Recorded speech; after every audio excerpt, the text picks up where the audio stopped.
Sorğunun nəticələri göstərir ki, əhali qrip peyvəndi barədə məlumatlı olsa da, peyvəndlənmədən çox təbii üsullarla müalicəyə üstünlük verirlər.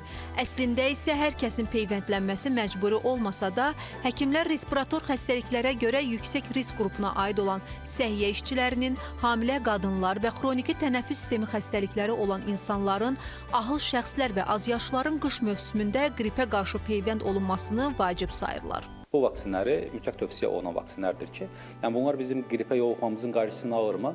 Demək olar ki, qarşısını alır, amma əgər biz qrip tutsaq belə, bu vaksin varsa, bu zaman bizim bu xəstəliyi yüngül keçirməyimizə şərait yaradır.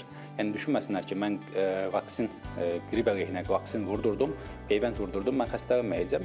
Xeyr, xəstələnmə ehtimalımız var, amma xəstələndiyimizdə də bu xəstəliyi çox yüngül keçirdirik. Həkim daha çox uşaqların da peyvənd olunmasını məsləhət görür. Əgər dediyimiz kimi uşaq tez-tez xəstələnirsə, uşaqda hər hansı bir immun sistemində sıxıntı varsa və uşağın məktəbdən qalmasına, şərait və yaxud da bağçaya getməsinə əngəl törədəcək tez-tez xəstələnmə halları olursa, bəli, bu uşaqlara da dediyimiz kimi qrip əleyhinə vaksin vurdurula bilər.